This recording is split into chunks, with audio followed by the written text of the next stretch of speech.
की बड़ी खबर, पाकिस्तान वापस लौटने के बाद पहली बार पाकिस्तान के पूर्व राष्ट्रपति जनरल परवेज मुशर्रफ ने किसी भी भारतीय न्यूज चैनल से बातचीत की है। आज तक से खास बातचीत में परवेज मुशर्रफ ने प्रधानमंत्री मोदी से लेकर बॉर्डर तक के विवाद पर बहुत सारी बातें कही हैं। मुशर्रफ ने प्रधानमंत्री को मुस्लिम विरोधी और पाकिस्तान विरोधी ठहराया। साथ ही कहा कि वो खुद मोदी को सख्त बयान से जवाब देते। मुशर्रफ ने कहा मोदी पाकिस्तान को कोई खिलौना ना समझे और वो पाकिस्तान को थप्पड़ मारकर नहीं समझा सकते। साथ ही यह भी कहा कि सीमा पर फायरिंग के लिए भारत पर दोष बढ़ दिया है। पाकिस्तानी फौज को कम ना आके यह भी कह दिया है। मुशर्रफ ने नवाज शरीफ की आलोचना की है और कहा है हुर्रियत से न मिलकर शरीफ ने गलती की। इतना ही नहीं, उनसे बात की टीवीटीएन के मैनेजिंग एडिटर राहुल कमल ने। हम आपको एक एक कर इस इंटरव्यू के हिस्से दिखाएंगे, साथ ही राहुल भी हमारे साथ मौजूद होंगे।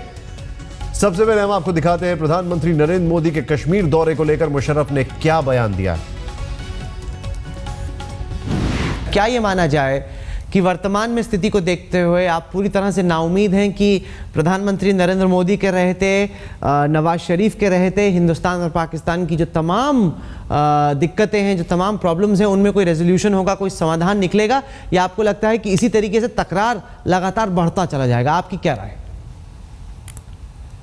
देखिए, सिंसेरिटी मैंने बताया आपको कि ये मैंने प्राइम मिनिस्टर मनमोहन सिंह साहब और वाजपेयी साहब को कहा था कि अगर हमें पीस चाहिए, अमन चाहिए दोनों मुल्कों में, और डिस्प्यूट्स को रिजॉल्व करना चाहते हैं अगर हमें, तो हम दोनों में 3 क्वालिटीज़ बहुत एसेंशियल अहम हैं। सिंसेरिटी होनी चाहिए कि हम रिजॉल्व करना चाहते हैं डिस्प्यूट्स को।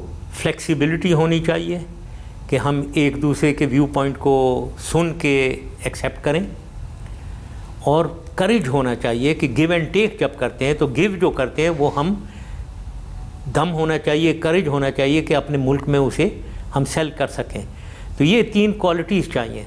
अब अगर सिंसेरिटी दिखाते हैं मोदी साहब, जो अब तक फ्रैंकली मैंने कहा है, कई दफ़ा मैंने अपने इंटरव्यूज़ में यहाँ भी कहा है, प्राइम मिनिस्टर मोदी के क्रीडेंशियल स्टार्ट पॉइंट जो है, उनकी स्टार्ट पॉइंट जहाँ तक पाकिस्तान का ताल्लुक़ है, यहाँ उनको देखा जा रहा है एंटी मुस्लिम, एंटी पाकिस्तान। ना अगर वो आगे एक्शंस ऐसे दिखाते हैं जो पीस और अमन की तरफ होते हैं, वो तो बहुत अच्छी बात है। लेकिन जब से वो आए हैं, लाइन ऑफ कंट्रोल में बड़ी सख्ती शुरू हो गई है, और ऊपर से उसके ऊपर उनकी स्टेटमेंट्स जो हैं वो बहुत ही ऑफेंसिव हैं। यानी फ्रैंकली अगर मैं होता इंचार्ज और वो ये स्टेटमेंट देते तो मैं उनसे ज़्यादा स्टेटमेंट सख्त उनके ख़िलाफ़ देता फ्रैंकली। लेकिन वो दे रहे हैं ये स्टेटमेंट, स्ट्रॉन्ग किस्म की स्टेटमेंट। पाकिस्तान जैसे पाकिस्तान एक खिलौना है जिसको वो कोई थप्पड़ मारेंगे और ठीक कर देंगे पाकिस्तान को, ये मत करें। ये हम ब्राउबीट नहीं होंगे, तो क्योंकि अवाम नहीं होगी ब्राउबीट, और कोई लीडर अगर ब्राउबीट होता है तो अवाम उसको नहीं होने देगी। तो ये ना करें। और ऐसे ही जितने भी, जैसे आपने APHC का कह दिया कि वो मिलना, रेड लाइन उन्होंने खींच दिया, भाई ये तो कन्फ्रंटेशनिस्ट है। आपको सीधे लेके चलते हैं, राहुल कमल इस वक्त हमारे साथ हैं। राहुल से बातचीत करते हैं। राहुल, सीधे सीधे एंटी मुस्लिम कहा, यह भी कहा कि वो एंटी पाकिस्तान है। मुशर्रफ क्या मैसेज देना चाह रहे हैं? देखिए, पहली दफ़ा निशांत जनरल परवेज मुशर्रफ ने ये इंटरव्यू दिया है किसी हिंदुस्तानी न्यूज़ चैनल को बेल पर रिहा होने के बाद। ये आपको मालूम है उन पे देशद्रोह का मुकदमा चल रहा है, और सेफ हाउस से, कराची से हमने उनका ये इंटरव्यू किया है। और हालांकि मुशर्रफ से जब हमने पूछा कि इस वक्त तो आप पिंजरे में बंद पंछी की तरह, उन्होंने कहा कि नहीं, आप आइए मेरे साथ रेस्टोरेंट में चलिए, मैं आपको खाना खिलाऊंगा कराची में। तो अभी हाव भाव उनके वही हैं, कमांडो की तरह घूम रहे हैं। लेकिन हकीकत ये है कि कहीं ना कहीं जनरल परवेज मुशर्रफ पिछले कई महीनों से बहुत दबाव में रहे। उन्होंने कहा कि अगर मैं इस वक्त देश का प्रेसिडेंट होता तो मैं मोदी का मुंह तोड़ जवाब देता। मोदी का नाम लेते हुए कहीं ना कहीं वो अपनी सिंपैथी एक बार फिर से बढ़ाने की कोशिश करें। हकीकत यह है, जब मैंने कहा कि जब से मोदी PM बने हैं तब से एंटी माइनॉरिटी, एंटी मुसलमान, उन्होंने एक काम नहीं किया। आप मुझे बता दीजिए कि उन्होंने ऐसा क्या किया है जो आपको लगता है कि एंटी माइनॉरिटी या एंटी मुसलमान है। तो उनका इस पर कोई जवाब था नहीं। उन्होंने कहा चलिए कुछ हद तक बदल रहे हैं तो ठीक है। लेकिन एक बात जो जनरल मुशर्रफ ने कही वो ये कि उन्हें नहीं लगता कि मोदी के रहते हिंदुस्तान और पाकिस्तान के बीच में किसी भी तरीके से अमन हो सकता है। बार बार उन्होंने न्यूक्लियर हथियार इस्तेमाल करने की बात की। उन्होंने कहा कि अगर इसी तरीके से भारतीय सेना मुंहतोड़ जवाब पाकिस्तान की देती रही तो आप भूलिएगा नहीं कि हम लोग न्यूक्लियर वेपन पावर हैं और हम न्यूक्लियर वेपन कभी भी इस्तेमाल कर सकते हैं अगर हमें उकसाया गया। कहीं ना कहीं पाकिस्तान के पूर्व सेना अध्यक्ष ये जताने की कोशिश करें, ये दिखाने की कोशिश करें कि न्यूक्लियर हथियार एक तुरुप का पत्ता पाकिस्तान के पास ऐसा है जो वो मानते हैं कि मोदी पर दबाव बना के रखेगा, जिसकी वजह से मोदी पाकिस्तान पर हमला ना करे। राहुल, आपकी जो बातचीत हुई, मैं आपसे सीधे सीधे एक सवाल पूछ रहा हूं। भाई, शिकायत तो वही करता है जिसे चोट लगती है। तो आज जो मुशर्रफ की आपकी बातचीत हुई, हम लोग दिखाएंगे थोड़ी देर बाद वो बातचीत भी आपकी जो खास बातचीत हुई है, लेकिन जिस तरीके से मुशर्रफ के हाव भाव थे, जो बात करने की उनकी शैली थी, तो उससे लगता है कि एलओसी पर जो उनको करारा जवाब मिला उसके बाद दर्द बहुत है और मुशर्रफ एक बाकायदा स्पोक्स पर्सन की तरह अभी अपनी फौज का मोरल बूस्ट करने की कोशिश कर रहे हैं। हालांकि वो कोशिश तो ये कर रहे हैं, लेकिन हकीकत निशांत ये है कि मुशर्रफ ने ये इंटरव्यू के दौरान माना, और हम दर्शकों को दिखाएंगे रात को 8 बजे पूरा इंटरव्यू आज तक पर, कि पाकिस्तान की आर्मी इस वक्त बहुत स्ट्रेच्ड है। जो ऑपरेशंस नॉर्थ वेस्ट प्रोविंस में चल रहे हैं, नॉर्थ वजीरिस्तान में चल रहे हैं, उसकी वजह से आर्मी का ध्यान बटा हुआ है। उनको पूर्व में भी पश्चिम में भी दोनों तरफ दुश्मनों का सामना करना पड़ रहा है और इस वजह से वो बहुत दबाव में। उन्होंने कहा कि आपको ये लगता है कि इस वक्त नियंत्रण रेखा पर पाकिस्तान की सेना अग्रेशन कर रही है, हमला कर रही है। उन्होंने कहा कि आप समझिए, हमारी नज़र से समझिए, हम लोग इस वक्त स्थिति में ही नहीं है, हमारी आर्मी बहुत स्ट्रेच्ड है और हम चाहते ही नहीं है कि वॉलेटिलिटी हो, तनाव हो नियंत्रण रेखा पर, क्योंकि हमारी आर्मी का ध्यान तो नॉर्थ वजीरिस्तान में। कहीं ना कहीं वो सिंपैथी जगाने की कोशिश कर रहे हैं, वो चाहते हैं कि लोगों को लगे कि पाकिस्तान की स्थिति खराब है। लेकिन एक बात जो खटकी निशांत, वो ये कि इस पूरे इंटरव्यू के दौरान पाकिस्तान के पूर्व राष्ट्राध्यक्ष ने जताने की कोशिश की कि पाकिस्तान की जितनी भी समस्याएं हैं, वो तहरीक तालिबान से लेके अफगानिस्तान से लेके नॉर्थ वजीरिस्तान से लेके बलूचिस्तान से लेके पाकिस्तान अधिकृत कश्मीर, वो सारी उन्होंने कहा कि ये हिंदुस्तान की वजह से हैं। अभी भी वो उनका नजरिया बदला नहीं। उन्हें लगता है जितनी भी प्रॉब्लम्स हैं पाकिस्तान की, वो सारी इंडिया की वजह से। जी राहुल, मैं आपके पास वापस आ रहा हूं, क्योंकि जब आपने इंटरव्यू लिया तो आज तक ने हुर्रियत नेताओं से मुलाकात को लेकर मुशर्रफ से सवाल किया, तब उनका क्या कहना था, जरा ध्यान से देखें। जनरल मुशर्रफ, इस वक्त हिंदुस्तान और पाकिस्तान के रिश्तों में दरार आ गई है। नवाज शरीफ को भारत के वजीर आज़म ने अपनी इनॉग्रेशन के लिए नई दिल्ली इनवाइट किया। उसके बाद लगा कि शायद हिंदुस्तान और पाकिस्तान के बीच दोस्ती की पहल होगी, लेकिन एक बार फिर से चूंकि नियंत्रण रेखा पर हमला हो गया, चूंकि हुर्रियत के नेताओं से पाकिस्तान के हाई कमिश्नर की मुलाकात हुई, जबकि हिंदुस्तान ने कहा था कि प्लीज़ ऐसा आप ना कीजिए, उसके बाद दोनों देशों के रिश्ते एक बार फिर से खटाई में पड़ गए हैं।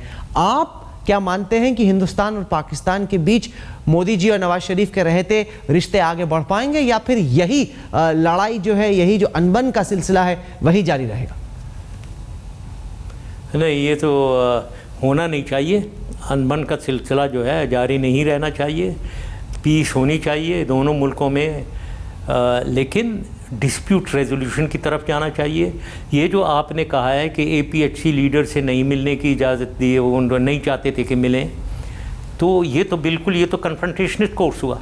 मैं जब भी जाता था APHC से मिलता था, और अभी भी प्राइम मिनिस्टर अगर गए हैं उनको APHC से मिलना चाहिए था, और अगर उनको रोका गया है, ये बिल्कुल अनफ्रेंडली एक्ट है, और ये मेरे ख्याल में रेजोल्यूशन ऑफ डिस्प्यूट्स के ख़िलाफ़ जाता है ये। तो अगर ये हमारे प्राइम मिनिस्टर उनसे नहीं मिले तो मैं उसके हक़ में बिल्कुल नहीं हूँ, ये गलत हुआ है। और कोई भी अगर हुकूमत आपकी और प्राइम मिनिस्टर मोदी साहब अगर चाहते हैं कि ये नहीं मिलना चाहिए, तो ये मेरी नज़र में एक कन्फ्रंटेशन। हिंदुस्तान ने एक रेड लाइन ड्रॉ की है। हिंदुस्तान ने बताया पाकिस्तान को कि आप हुर्रियत से ना मिलिए। हिंदुस्तान और पाकिस्तान बायलैटरली, द्विपक्षीय तौर पर आपस में बातचीत करके हर मसले का समाधान खोजने की कोशिश करेगा। ऐसे में जब पाकिस्तान बार बार हिंदुस्तान को प्रोवोक कर रहा है, तब फिर नरेंद्र मोदी को भी इसका जवाब देना पड़ा, क्योंकि ये पहले से ही क्लियर हो गया था कि अगर हुर्रियत के नेताओं से बातचीत होती है तो फिर जो फॉरेन सेक्रेटरीज की मुलाकात है वो कैंसिल हो जाएगी। नहीं, ये आई थिंक ये दो लफ्ज़ जो आप इस्तेमाल कर रहे हैं, रेड लाइन और बायलैटरलिज्म, इसकी मैं जवाब देना चाहूँगा। पहली चीज़ तो रेड लाइन आपने कुछ बनाई होगी, लेकिन हमारी पाकिस्तान कोई आपके प्राइम मिनिस्टर के नीचे, प्राइम मिनिस्टर मोदी हमारे प्राइम मिनिस्टर नहीं है। अगर रेड लाइन वो कोई सेट करते हैं, वो हम उसको कुछ नहीं समझते हैं। हम ये नहीं, ये रेड लाइन देना कि पाकिस्तान के वो APHC से ना मिले, ये बिल्कुल नामंजूर है पाकिस्तान को। ये कोई रेड लाइन हमें मंजूर नहीं, ये गलत है। नहीं, ये वही रेड लाइन है जो नवाज शरीफ ने मान ली थी। ये वही रेड लाइन है जब नवाज शरीफ हिंदुस्तान आए थे तो हुर्रियत से नहीं मिले थे, वो नहीं मिले थे, सही बात है। लेकिन उसकी जो फॉल आउट यहाँ हुआ ये भी आपको पता होना चाहिए। वो कोई वेल रिसीव्ड नहीं था, ये बिल्कुल गलत, ये वेल रिसीव्ड नहीं था। तो मैं तो अपनी व्यू दे रहा हूँ, मेरी नज़र में ये बिल्कुल गलत था और ये रेड लाइन बिल्कुल गलत है। राहुल, आपने पूरा इंटरव्यू लिया, खासकर हुर्रियत वाला जिक्र आपने किया, नवाज शरीफ के ऊपर बड़ी तलखी दिखी। सीधे सीधे मैं आपसे एक सवाल पूछ रहा हूं, मुशर्रफ की टारगेटेड ऑडियंस क्या है? वहां की आवाम, वहां की फौज, या कुछ और? देखिए, ये बड़ा दिलचस्प सवाल है आपका, क्योंकि बहुत दिनों से जनरल परवेज़ मुशर्रफ ने कोई इंटरव्यू दिया भी नहीं है, हिंदुस्तानी मीडिया से तो बहुत दूर रहे।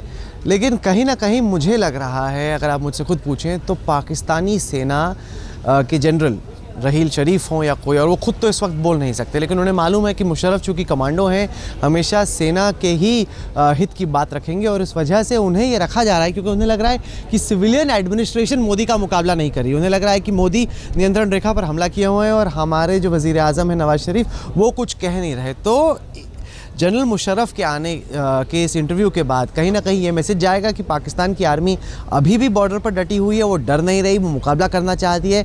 वो कह रहे हैं कि अगर मैं इस वक्त प्रेसिडेंट होता तो मैं मोदी का मुंह तोड़ जवाब देता। उन्हें बार बार ये लग रहा है कि इस वक्त हिंदुस्तान हावी हो रहा है। आपको याद होगा कि जिस वक्त पर परवेज़ मुशर्रफ अपने देश को चलाते थे, हमेशा कहीं ना कहीं वो कमांडो टैक्टिक्स डिप्लोमेसी में भी यूज़ करते थे, हमेशा कुछ ना कुछ डिप्लोमेटिक रास्ता निकालते थे जिसपे पाकिस्तान हावी हो जाए। इस वक्त मोदी पाकिस्तान पर वो कर रहे हैं, तो ये कहीं ना कहीं पाकिस्तानी सेना को खट नहीं रहा हो। इस वजह से पाकिस्तानी आर्मी का, पाकिस्तान की मिलिट्री का जो पर्सपेक्टिव है, वो परवेज़ मुशर्रफ इस इंटरव्यू के जरिए बाहर रख रहे हैं। कुछ दिलचस्प बातें आपके इंटरव्यू के दरमियान निकल कर आएंगे। राहुल, आप हमारे साथ बने रहिए। मुशर्रफ ने इस इंटरव्यू में भारत को यह चेतावनी दी है, ठीक सुन रहे हैं आप, चेतावनी दी है कि वो पाकिस्तानी फौज को कम कर नहीं आके।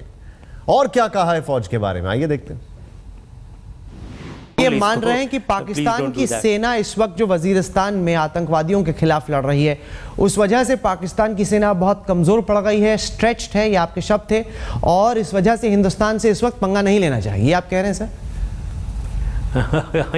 ये अच्छा वर्ड इस्तेमाल किया, ये बिल्कुल ही पंजाबी वर्ड है मेरे ख्याल में, पंगा नहीं लेना चाहिए। हाँ, देखें, पाकिस्तान फ़ौज जो है ये इतनी कमज़ोर नहीं है। पाकिस्तान फ़ौज बहुत ताकतवर फ़ौज है और बिल्कुल ये कमज़ोर नहीं पड़ी है, क्योंकि ये फ्रंटियर में या फाटा में जो कुछ भी कर रही है।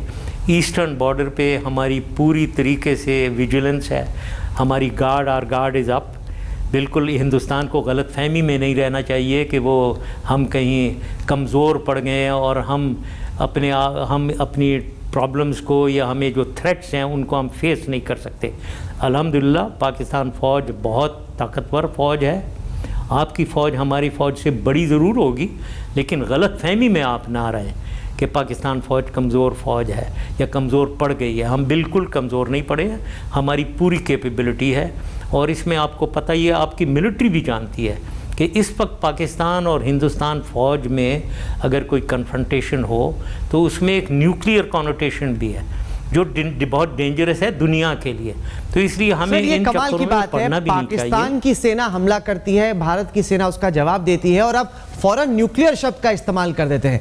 लगता है ये न्यूक्लियर धमकी पाकिस्तान देता है इस उम्मीद में कि बाकी देश फौरन डर जाएंगे और हिंदुस्तान पे प्रेशर डालेंगे कि आप अपनी बंदूकों को शांत कर दीजिए। नॉर्थ कोरिया भी इसी तरीके से किया करता था। क्या पाकिस्तान भी नॉर्थ कोरिया हो रहा है, जहां तक न्यूक्लियर शब्द का सवाल है कि बार बार थोड़ा सा दबाव पड़े पाकिस्तान पे तो पाकिस्तान कहता है हम न्यूक्लियर बटन दबा देंगे? नहीं, हमारे लेट मी एश्योर यू कि ऐसी कोई बात नहीं है। पाकिस्तान की जो कन्वेंशनल फोर्स है वो उसमें भी इतनी ताकत है कि वो कन्वेंशनल वॉर लड़के आपको रोक सके, रोक भी नहीं, अगर हम अपने कार्ड सही पी लें हम आपको डिफीट भी कर सकते हैं। तो हमें तो अपने आप पे यकीन है, अपनी फ़ौज पे भरोसा है। छोटी फ़ौज होगी लेकिन बड़ी ताकतवर फोर्स है। तो ये बिल्कुल नहीं है कि हमने आपके ऊपर अटैक किया और फिर हम न्यूक्लियर बात करते हैं। ये तो आपने उल्टी बात की है, आप अटैक करते हैं और हम न्यूक्लियर इसके ऊपर नहीं बिल्कुल बात करते हैं। हमारी कन्वेंशनल फोर्स इतनी है कि हम आपका मुकाबला कर सकें। आपने ये भी कहा कि हमारे सोर्सेज हैं, हमारे सोर्सेज हैं हिंदुस्तान में जिनका हम इस्तेमाल कर सकते हैं। आपके शब्द थे बिहाइंड लाइंस, हम बॉर्डर पर भी लड़ सकते हैं, बिहाइंड लाइंस भी लड़ सकते हैं। यही तो हिंदुस्तान की बात है कि पाकिस्तान प्रॉक्सी वॉर कश्मीर में कर रहा है। नहीं कर नहीं रहा है। मैंने जो कहा वो बिल्कुल सही मैंने कहा कि ये कैपेबिलिटीज़ तो आपकी देखें, ये रॉ है आपकी और ISI है हमारी, इनमें कैपेबिलिटीज़ तो हैं। ये आप भी इस्तेमाल इन्हें करते रहे हैं, हम भी जैसे आप इस्तेमाल करते हैं वैसे ही हम इस्तेमाल करते हैं। तो ये एक फूल्स पैराडाइज में रहना नहीं चाहिए, ये हैं कैपेबिलिटीज़। अब यहाँ मेरा कहना कि यहाँ जो कश्मीर में हुआ है, बहुत ही एक जंग आज़ादी हम उसे कहते हैं, वो लड़ते रहे हैं आपके ख़िलाफ़, हिंदुस्तान के ख़िलाफ़। उसकी वजह से एक बहुत सी सिंपथीज़ यहाँ हुई हैं। दर्जनों यहाँ ऐसी मुजाहिदीन ग्रुप्स बने हैं जो जाना चाहते हैं अक्रॉस द बॉर्डर, लड़ना चाहते हैं अपनी कश्मीरी भाइयों के साथ। इसमें कोई डिनायल नहीं है, ये तो सही है। लेकिन अगर आप पीस प्रोसेस की तरफ चलते हैं तो इनको रोका जाता है कि आप ना जाएं। ये मेरे ज़माने में तो कम से कम यही हो रहा था। तो इसलिए ये मैंने जो कहा है आप कह रहे हैं कि आपके ज़माने में तो रोका जा रहा था आतंकवादियों को आने से, लेकिन अब तो ये खुले में आ रहे हैं क्योंकि कश्मीर के लोग तो शांत पड़े हैं। जितने भी घुसपैठिए आ रहे हैं, जितने भी आतंकवादी आ रहे हैं, वो सारे वो हैं जो कि नियंत्रण रेखा यानी लाइन ऑफ कंट्रोल के पार पाकिस्तानी आर्मी स्मगल कर रही है। ये जो पुरानी गेम 2002 से पहले खेली जाती थी वो एक बार फिर से रिवाइव हो चुकी है जनरल मुशर्रफ। नहीं देखें, बात यह है कि जैसे मैंने कहा पोटेंशियल है, यहाँ लोग तैयार हैं, लोगों को हमदर्दियाँ हैं अपने कश्मीरी भाइयों के साथ, लड़ने मरने को तैयार हैं। अब आप घुसपैठिया जिसे कह रहे हैं, यहाँ उन्हें मुजाहिदीन कहा जाता है, उनको बहुत इज्जत से देखा जाता है, ठीक है। आप उन्हें घुसपैठिया समझते होंगे, यहाँ लोग उनको इज्जत से देखते हैं कि जो अपनी जान पे खेल के कश्मीरी भाइयों के साथ लड़ना चाहता है। लेकिन ये शुरुआत तो इसकी कश्मीरियों ही से हुई है। कश्मीरी आपके इंडियन हेल्ड कश्मीर जिसे हम कहते हैं, उधर ही से इसकी शुरुआत है। वही लोग लड़ रहे हैं, ये उनकी मदद पे जाना चाहते हैं। आपके बयान को सुनने के बाद है जिसमें कोई जम्मू डिनाई नहीं कर कश्मीर के सकता। चीफ मिनिस्टर ओमर अब्दुल्ला ने कहा कि मुशर्रफ कहते हैं कि कश्मीर के लोगों को उकसाने भड़काने की ज़रूरत है रेगुलर इंटरवल्स पर। लेकिन कहा तो ये जाता था कि कश्मीर की जो लड़ाई है वो तो एक इंडिजिनस लड़ाई है, अंदर की लड़ाई है। तो अब साफ हो गया कि पाकिस्तान इसको भड़का रहा है, पाकिस्तान इसको उकसा रहा है। नहीं, कोई ऐसी बात नहीं है। इंडिजिनस है, कश्मीर के अंदर ही लोग हैं। ये आप हर दूसरे दिन नहीं है वो यासीन मलिक को पकड़ के ले जाते हैं, उनके APHC लीडर्स को पकड़ के ले जाते हैं। सर, अगर इंडिजिनस है, अगर कश्मीर के लोगों की खुद की लड़ाई है तो उसको भड़काने की क्या जरूरत पड़ी है आपको? अगर खुद की लड़ाई है कश्मीर के लोगों की, लड़ने दीजिए उनको। आप भड़काते क्यों हैं? हम भड़काते नहीं हैं, भड़काते हम नहीं हैं। मैंने ये नहीं कहा हम भड़काते नहीं हैं, लेकिन हम भड़का सकते हैं। जैसे आप, मैंने कहा है कि अगर आप लाइन ऑफ कंट्रोल में हमें ट्रबल करेंगे और हमारी बलूचिस्तान में और अगर अफ़गानिस्तान में आप ट्रेनिंग कैंप्स रखेंगे और टेररिस्ट को बलूचिस्तान में भेजेंगे, हम भी यही कार्रवाई आपके ख़िलाफ़ कर सकते हैं, ये मैंने कहा है।